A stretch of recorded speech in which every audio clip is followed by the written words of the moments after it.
AP మద్యం కుంభకోణం కేసులో దేశవ్యాప్తంగా 20 ప్రాంతాల్లో సోదాలు జరిపిన ఈడీ కీలకమైన దస్త్రాలు స్వాధీనం చేసుకుంది. మరింత సమాచారం మా ప్రతినిధి రమేష్ ను అడిగి తెలుసుకుందాం. రమేష్, చెప్పండి, మద్యం కేసులో సోదాలపై ఈడీ ప్రకటనలో ఉన్న వివరాలేంటి?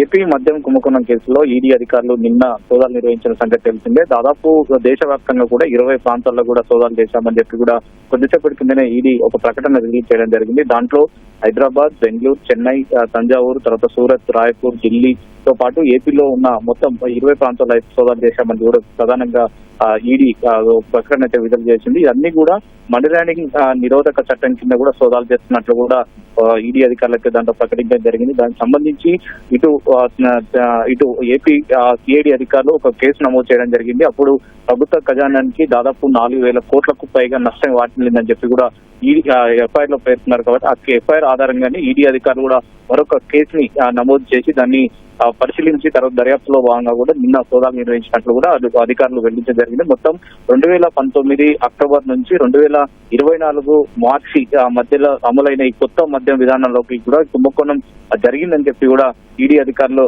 దర్యాప్తులో ప్రెస్ నోట్ లో కూడా వివరించడం జరిగింది. అయితే ప్రముఖ బ్రాండ్లను పక్కన పెట్టి తర్వాత నకిలీ ఉన్న కొత్త బ్రాండ్లను ప్రమోషన్ చేయడంతో పాటు తర్వాత సరఫరాదారుల పైన ఒత్తిడి చేసి ఇన్వాయిస్లకు సంబంధించిన ఆ విలువలో దాదాపు 15 నుంచి 20% సంబంధించిన కిక్ బ్యాంకుల ద్వారా కూడా ఇవన్నీ చెల్లింపులు జరిగించారనేది కూడా ప్రధానంగా ఈడీ గుర్తించినట్లు కూడా దాంట్లో పేర్కొనడం జరిగింది. దీంట్లో సెల్ కంపెనీలు కానీ బోగస్ కంపెనీల ద్వారా కూడా ఈ నిధులు మళ్లించారని చెప్పి కూడా గుర్తించామని చెప్పి కూడా దాంట్లో ప్రకటించడం జరిగింది. దీంట్లో ఏపీ ఎస్బిసిఎల్ సంబంధించిన చెల్లింపులు ఎక్కడైతే ఉన్నాయో వాటిని అన్ని కూడా నకిలీ కంపెనీలకు బదిలీ చేస్తూ నకిలీ వాటిని బదిలీ చేశారని చెప్పి కూడా వాటికి సంబంధించిన కొన్ని డాక్యుమెంట్లు కూడా మేము స్వాధీనం చేసుకున్నామని చెప్పి కూడా ఈడీ పేర్కొనడం జరిగింది. మొత్తం వచ్చిన నగదు ఇటు బంగారం కానీ తర్వాత నగదు రూపంలో ఉన్న వాటిని అన్నిటి కూడా ఈ కిక్ బ్యాంకుల నుంచి ద్వారా కూడా వీళ్ళంతా చెల్లించారు. వాటిని ఆభరణాలలో వ్యాపారాల ద్వారా కూడా ఇవంతా లావాదేవీలు నిర్వహించారని చెప్పి కూడా ప్రధానంగా ఈడీ గుర్తించినట్టు తెలిసింది. అయితే సోదాలో భాగంగానే నకిలీ ఇన్వాయిస్లు కానీ తర్వాత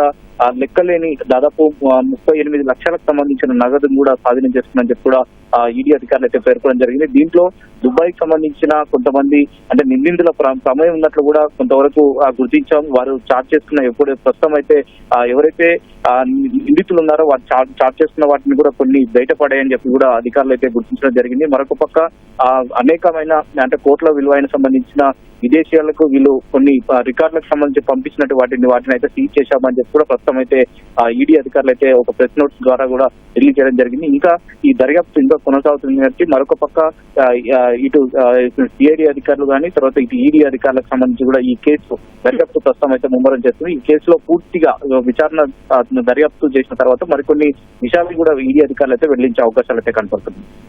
ధన్యవాదాలు రమేష్.